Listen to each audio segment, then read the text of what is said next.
ನಂದೊಂದು ಪ್ರಶ್ನೆ ಇದೆ. ಏಸು ಬಂದಿದ್ದು ಮೋಶೆಯ ಧರ್ಮಶಾಸ್ತ್ರವನ್ನು ಮುರಿಯಲು ಅಥವಾ ಧರ್ಮಶಾಸ್ತ್ರವನ್ನು ನಿರಾಕರಿಸಲು ಅಂತ ಅನ್ಕೋಬೋದಾ? ನೋಡಿ, ಈ ವಾಕ್ಯ ಭಾಗದಲ್ಲಿ ಓದುವಾಗ 5, 6, 7ನೇ ಅಧ್ಯಾಯದಲ್ಲಿ ಆ ಯೇಸುಸ್ವಾಮಿಯ ಒಂದು ಶಿಕ್ಷಣ ಇದೆಯಲ್ಲ, ಆ ಟೀಚಿಂಗ್ ಇದೆಯಲ್ಲ, ಅದು ಒಂದು ರೀತಿಯಲ್ಲಿ ವಿಭಿನ್ನವಾಗಿದ್ದಂತಹ ಒಂದು ಶಿಕ್ಷಣವಾಗಿತ್ತು, ಟೀಚಿಂಗ್ ಆಗಿತ್ತು. ಸೊ ಇಲ್ಲಿ ನಾವು 17ನೇ ವಾಕ್ಯ, ಆ ಪರ್ವತ ಪ್ರಸಂಗದಲ್ಲೇ ಯೇಸುಸ್ವಾಮಿ ಹೇಳುವಂಥ ವಾಕ್ಯ 17ನೇ ವಾಕ್ಯ, ಮೋಶೆಯ ಧರ್ಮಶಾಸ್ತ್ರವನ್ನಾಗಲಿ ಪ್ರವಾದಿಗಳ ವಚನಗಳನ್ನಾಗಲಿ ತೆಗೆದು ಹಾಕುವುದಕ್ಕೆ ನಾನು ಬಂದೆನೆಂದು ನೆನೆಸಬೇಡಿರಿ. ತೆಗೆದು ಹಾಕುವುದಕ್ಕೆ ಬಂದಿಲ್ಲ, ನೆರವೇರಿಸುವುದಕ್ಕೆ ಬಂದಿದ್ದೇನೆ. ಇದನ್ನು ನಾವು ಮುಂದಿನ ವಾಕ್ಯ ಭಾಗಗಳನ್ನು ನಾವು ನೋಡ್ತೇವೆ.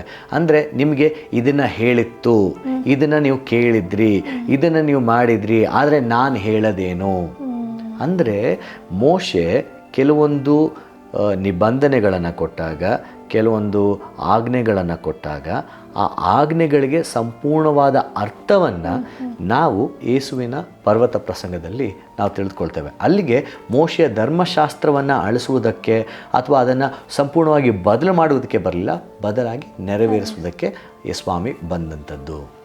ಈ ಪರ್ವತ ಪ್ರಸಂಗದ ಮೂಲಕ ಅದನ್ನ ಹೇಗೆ ನೆರವೇರಿಸಬಹುದು ಅಂತ ಕೂಡ ತಿಳಿಸ್ತಾನೆ. ಹೌದು ಹೌದು. ಮತ್ತೊಂದು ಪ್ರಶ್ನೆ, ಪರಲೋಕಕ್ಕೆ ಹೋಗಬೇಕಾದರೆ ನಾವು ಎಷ್ಟು ಒಳ್ಳೆಯವರಾಗಿರ್ಬೇಕು?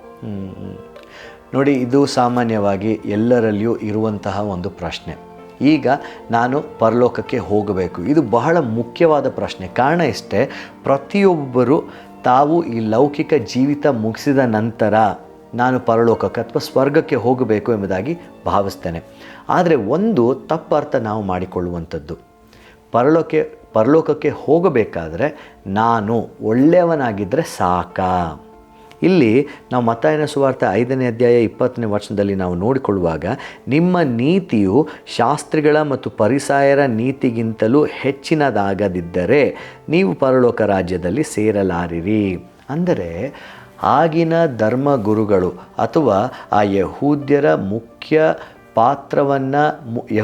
ಮುಖ್ಯ ಪಾತ್ರವನ್ನು ನಿರ್ವಹಿಸ್ತಿದ್ದಂಥ ಈ ನಾಯಕರು ಮಾಡುತ್ತಿದ್ದಂತಹ ರೀತಿ ಸರಿಯಾಗಿಲ್ಲದೆ ಹೋಗಿರುವ ಕಾರಣ ಸ್ವಾಮಿ ಹೇಳ್ತಾನೆ, ನಿಮ್ಮ ನೀತಿ ಅವರಿಗಿಂತ ಜಾಸ್ತಿ ಆಗಿರಬೇಕು, ಅದಿಲ್ಲದೆ ಹೋದರೆ ನೀವು ಪರಲೋಕ ರಾಜ್ಯಕ್ಕೆ ಸೇರುವುದಿಲ್ಲ ಅಂತ.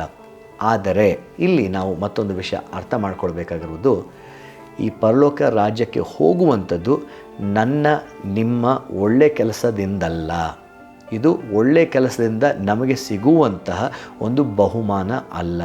ಇದು ಸಂಪೂರ್ಣವಾಗಿ ಯೇಸು ಸ್ವಾಮಿಯ ಮೇಲೆ, ದೇವರ ಮೇಲೆ ಆಧಾರವಾಗಿರುವಂಥ ಒಂದು ವಿಷಯ.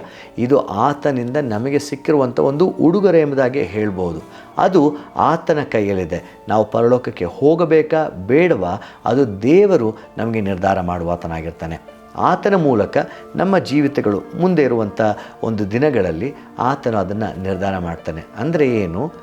ಸಂಪೂರ್ಣವಾಗಿ ಇದು ಯೇಸುಸ್ವಾಮಿಯ ಕೃಪೆಯ ಮೇಲೆ ಹಾಗೂ ಆತನ ಒಂದು ಹತೋಟಿಯಲ್ಲಿರುವಂತಹ ವಿಷಯ ಇದಾಗಿರ್ತದೆ.